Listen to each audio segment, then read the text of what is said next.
one-bedroom apartment in an old part of town. Cheap rent, high ceilings, faded wooden floors. The kind of place that hides dust in the corners and stories in the walls. Liam wasn't looking for stories, just a place to breathe.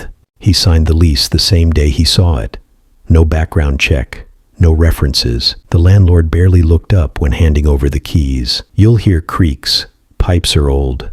Don't go in the back room," the man muttered, then left without waiting for questions. Liam walked the apartment again that evening. The layout was simple.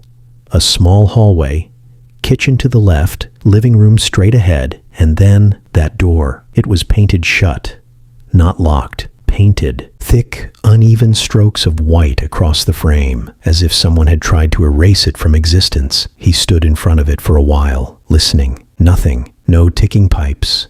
No wind. Just a deep, unnatural silence that pressed against his ears. That night, the apartment felt oddly warm, like someone had been cooking, even though the stove was cold, like someone had just left the bed, though he hadn't unpacked his sheets. But he was tired. He blamed it on the move, on stress, on the lingering scent of old wood. He slept, and that's when he first heard her. Whispers, low, unintelligible, but unmistakably a woman's voice, not angry, not frightened, just talking, as if having a conversation just out of reach. He woke at 3:13 a.m., cold sweat, dry mouth, and the sound was gone. The next morning, he blamed it on a dream. That evening, curiosity won.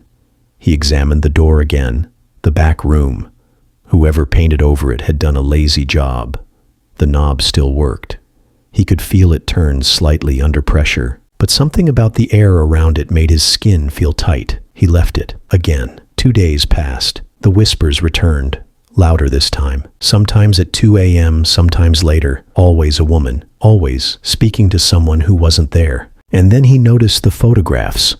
They weren't his. He hadn't unpacked yet. But there, on the mantel above the fireplace, were 4 black and white portraits, slightly blurred. A woman in her 20s, dark eyes, high cheekbones, always looking away from the camera. He didn't put them there. He would have noticed them. He tried to throw them away. He walked them down to the garbage chute, watched them slide in. But the next morning, they were back. Same spot, same angle. Only the woman's head had turned. Now she was looking at the camera, straight at him. Liam didn't sleep that night. Not because of fear, not exactly. It was something worse. Recognition. He had never met her, but she felt familiar, like a name on the tip of his tongue, or a dream you almost remember when you wake. On the 5th night, he opened the door.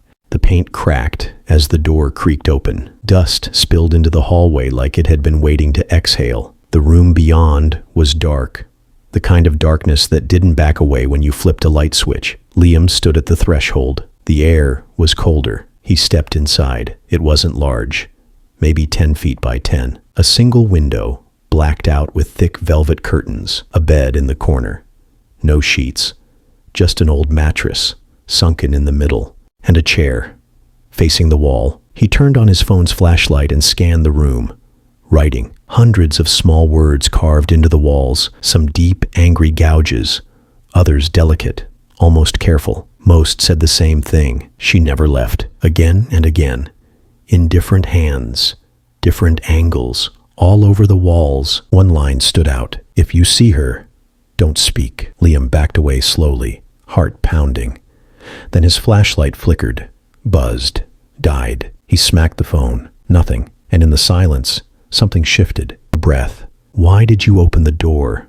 she asked softly. But it wasn't her voice. It sounded like hundreds layered on top of each other, like all the whispers from all the nights were speaking at once. He didn't answer. He couldn't. He shut his eyes. Silence.